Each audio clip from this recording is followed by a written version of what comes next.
जय हिंद दोस्तों।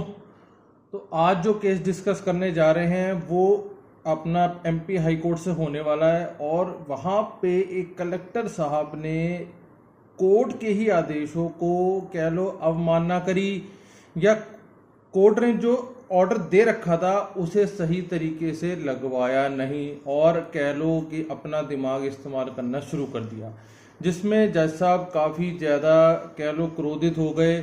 उन्होंने ये तक कह दिया है कि तुम अब सुप्रीम कोर्ट हो गए हो, तुम कोर्ट के जो शब्द या कोर्ट ने जो चीज़ें कही हैं तुम उसका खुद से मतलब निकाल रहे हो। आओ सुने सारी बातचीत, इसे समझने की कोशिश करें कि भैया हमें इन चीज़ों में किस तरीके से सतर्कता बरतनी है। आइए सुनिए। पब्लिक सर्विस कमीशन से सिलेक्ट होकर आए थे सर ऐसा ऑर्डर ट्रेनिंग नहीं हुई आपकी? क्या हुई है? ये तो कह दिया ट्रेनिंग हुई है। मतलब यही क्वेश का मतलब क्या होता है आप हमें बताएंगे? क्वेश का मतलब ये होता है, क्वेश का मतलब समझाना चाह रहे हैं सर। आप तो सुप्रीम कोर्ट हो गए, हाई कोर्ट के ऑर्डर्स को इंटरप्रेट करेंगे। प्रोसेस में है सर। क्या प्रोसेस में है? ये क्या जवाब होता है? ये सरकारी जवाब यहाँ मत दीजिए, you will be in trouble तोड़ due to pass any interim order. Sir आप जितना उलझना चाहते हैं उतना पर्याप्त उलझा दिया जाएगा। सॉरी सर, सॉरी आप बताइए ना, 115 में humble submit it may be transferred to another SDO my lord. ये सब काम यहाँ नहीं। Yes, where is SDO? बताइए। सर्विस रिपोर्ट बुलाई थी आपने? Yes sir. कहाँ है service sir report? Interim order किया है सर अभी हमने। नहीं, इंटरिम ऑर्डर किया है आपने, सर्विस के लिए नोटिस भेजे थे नोटिस ना? इशू हुए थे सर, लेकिन आपके- कुछ जो कहाँ है सर इस पे लगे हुए हैं सर। तामील हो गई थी नोटिस की? नोटिस तामील अदम तामील हुई थी सर, वो फिर- उस एड्रेस पे नहीं रहते हैं। कहाँ लिखा है आपने कि नोट पढ़िए, इंप्रूव ऑर्डर पढ़िएगा। क्या शुभ नाम है आपका? अनुराग तिवारी नाम है। हाँ, अनुराग तिवारी। पढ़िएगा इम्प्यून्ड ऑर्डर। साहब सर आप किस बैच के डिप्टी कलेक्टर हैं? मैं 16 से हूँ सर, ज्वाइन हैं? 16 से 2016 से हैं? सर। 2016 पब्लिक सर्विस कमीशन से सिलेक्ट होकर आए थे? सर ऐसा ऑर्डर ट्रेनिंग नहीं हुई आपकी? क्या पे दिया सर पेशी दिनांक 10/4। लिखना नहीं 10/4 आया। को आपने क्या लिखा? माननीय उच्च न्यायालय के एक दिवस पूर्व स्थिति को परिपालन में दुरुस्त करें। ये कहाँ से इंटरिम ऑर्डर हो गया? और हाईकोर्ट के आदेश या तो आप सब पढ़ते नहीं, हाईकोर्ट आगे का अभी आदेश, लिख रहे हैं सर। या you were under influence? No sir, I was not sir. चलिए ना, ये तो पढ़ते नहीं हो। सॉरी सर, लेकिन इसमें इंटरिम ऑर्डर में क्वेश्चन लिखा हुआ था, इसलिए हमने पूर्व की स्थिति बहाल कर उसके आगे क्या लिखा हुआ है? दोनों पक्षों को नोटिस के सर। बाद आपको ये कहा था कि पूर्व की स्थिति बहाल करें। क्वेश्चन का मतलब यही। क्वेश का मतलब क्या होता है आप हमें बताएंगे? क्वेश का मतलब ये होता है, सॉरी सर। कह दिया उसने, सॉरी। अगर क्वेश कर दिया था तो फिर हाईकोर्ट को लिखने की क्या जरूरत थी कि 90 दिन में दोनों पक्षों को सुनवाई का मौका दें? बिल्कुल सही बात।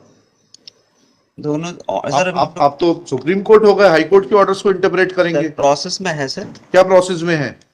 उसके बाद हियरिंग में लिया है सर दोनों पक्षों को कब सर। लिया आपने? उसके बाद सर हमने कंटिन्यू उसको प्रोसेस में लिया है सर। अभी हियरिंग कब सुनवाई करी आपने, ये बताइए। तो सर कब सुनवाई इन करेगी प्रोसेस है यार? Sir. What is in process? ये क्या जवाब होता है? क्या ये जवाब सरकारी जवाब यहाँ मत दीजिए, you will be in trouble. Sorry, भाई नोटिस किस तारीख को तामील हुआ ये बताइए। नोटिस की तामील बता दो, कब हुआ भैया, इतना बता दो पहले। जज साहब 8/4/23 को पूरा सर। जी? फड़का रहे हैं। 8/4/23 को सर। तामील हो गया इनके ऊपर? जी सर, ये है सर इसमें। तो आज में आपने क्यों नहीं लिखा कि नोटिस तामीली के बाद कोई उपस्थित नहीं? लो, ये उन्होंने लिखा अगर नहीं। 8/4/23 को तामील हो गया था तो 11/4/23 के आदेश में आपने क्यों नहीं लिखा? सर हाँ। इसके पहले एक और इन्होंने एक एप्लीकेशन यहाँ पर हमारे यहाँ हमें फाइल की उससे थी। मतलब नहीं है। I am asking you simple question sir that if notices were served on the petitioner on 8/4, then what prevented you from writing this fact that despite लिखित रूप में service होना of चाहिए ना कि notice दोनों petitioner पार्टी is को not notice serve हो appearing? गया है। उसके बाद सर। वो नहीं आए हैं। जज साहब यहाँ तो कह बाबू रहे नहीं लिख सकता इतना तो? खुद देखते हैं सर।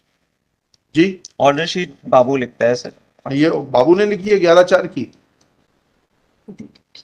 आपने लिखा है कि बाबू ने लिखा है? ये मैंने लिखी है सर 11/4। तो कहाँ लिखा है इसमें आपने कि तामील उपरांत अनुपस्थित?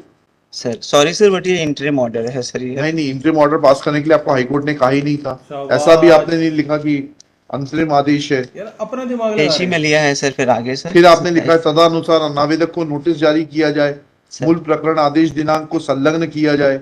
सर अब कुछ और इसके बाद रिकॉर्ड भी 11 तारीख के बाद जो है 5 दिन बाद जो है 17 तारीख को इन्हें रिकॉर्ड भी रेवेन्यू रिकॉर्ड में एंट्री भी कर लो, दिया। 90 दिन 90 दिन का समय दिए, इतनी जल्दी थी माला। नहीं सर, हमने 90 दिन का पूरा हियरिंग में है सर, 90 दिन कंप्लीट नहीं हुए हैं सर, आपने सॉरी फिर रेवेन्यू रिकॉर्ड क्यों दुरुस्त कर दिया, ये तो समझाइए ना थोड़ा सा। Record sir. ऑर्डर ऐसे क्वाइट, अपनी सॉरी सर, किताबें पहले दुरुस्त को कर ली। करेक्ट करिए। सर केस में भी देखिएगा, चीजें पूरी हुई नहीं श्री हुई। Satya Prakash Mishra, learned counsel for the petitioner. अब जैसा आप श्री। लिखवा रहे हैं शुभ नाम बताइए आपका। तिवारी, हैं? डॉक्टर अनुराग तिवारी। डॉक्टर अनुराग तिवारी, किस चीज के डॉक्टर हैं आप? मैं पीएचडी हूँ सर। पीएचडी है। अच्छा। डॉक्टर अनुराग तिवारी, सब डिविजनल ऑफिसर, तहसील हुजूर, नहीं सॉरी, सब डिवीजन हुजूर, district Rewa, present in person along with, आपका शुभ नाम बोलिए। श्वेता यादव, गवर्नमेंट जी, Shweta Yadav, government miss Shweta Yadav, government advocate. It is submitted that order was order पूरी की इंक्लूड पूरी इज जगह इंट्रीम हवा ऑर्डर। निकाल के रखी कलेक्टर However, साहब की। This कि ना court is तुम्हें not लिखना आ रहा है, satisfied ना that तुम शब्दों this के order सही is से meaning interim निकाल in पा रहे nature. हो, और तुम हमें सिखा रहे हो। Applicant has, sorry, SDO has clearly misunderstood the orders of the High Court misunderstood the order of the high court, मतलब समझ ही नहीं पाए ऑर्डर। dated 15/3/2023 सीधा passed जैसा in हमने लिखवा WP 11216 of 2022. सरकारी आदमी है ना, अपना दिमाग ज्यादा He चला was रहा है। required to afford an opportunity of hearing to the parties and was required to complete proceedings under section 115 of MPLRC within a period of 90 days from the date of production of certified copy of the order. Full stop. बताइए 115 में, आप ही की बात पे चलते हैं सीधे land revenue code बताओ, 115 में कहाँ है क्या इंटरिम करा? ऑर्डर का प्रावधान 115 में पढ़िएगा। नहीं 115 में नहीं अरे है भाई 115 की प्रोसीडिंग करेंगे तो इंटरिम ऑर्डर कहाँ, किस प्रावधान में कर देंगे आप?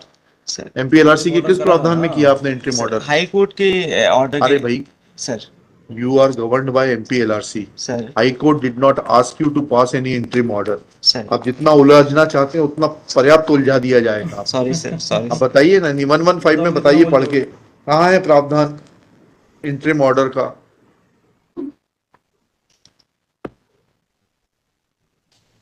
बंद बोलती बंद है ही नहीं, अब प्रावधान ही Expel. नहीं। There is no provision under section No provision. 115 लिखवा दिया MPLRC to pass interim orders. इनके पास Petitioner, power ही sorry, नहीं थी interim order देने SDO की। was इन्होंने फिर इंटरिम ऑर्डर दे दिया। deciding the case under section 115 MPLRC. Thus, contention of the subdivisional officer Dr. Tiwari, Anurag Tiwari, that he had passed interim order is devoid of merit. There is no provision under section 115 provision ही नहीं है। MPLRC to pass interim और वही ना, orders. सरकारी आदमी सोच रहा Therefore, है, जो मैं कर रहा हूँ वो ठीक कर रहा हूँ। कोर्ट कुछ और कह रहा है, ये कुछ और कर रहे हैं। impugned order dated 11/4/2023 cannot be said to be an order of interim nature. Low ji. Same is hereby quashed. उन्होंने Since इसके जो interim parties order थे, वो are already quash कर दिए, appearing खत्म before कर the दिए। subdivisional officer, next date क्या है? Next date क्या है? अब जज साहब ने कह दिया सर। भैया दोनों पार्टियों को दोबारा नई डेट पे बुला 22 लो, और जो 22/5 है ऑर्डर सर। दिए थे वो सब quash 22 कर And दिए। next date सब fixed पुराने before the order उड़ा दिए। subdivisional officer is 22/5. He shall try to complete the proceedings as per the earlier directions of the High Court. और जो WP number पुराना केस था एमपी हाई कोर्ट में dated जो दे रखा था, 15/3/2023 in उसी के WP accordingly आप लोग सारा काम करो, 11216 of अपना दिमाग 22 लगाओ। and shall complete the proceedings before expiry of period of 90 days. अगर my humble submission say it may be transferred to another SDO, my lord. ये सब काम यहाँ नहीं।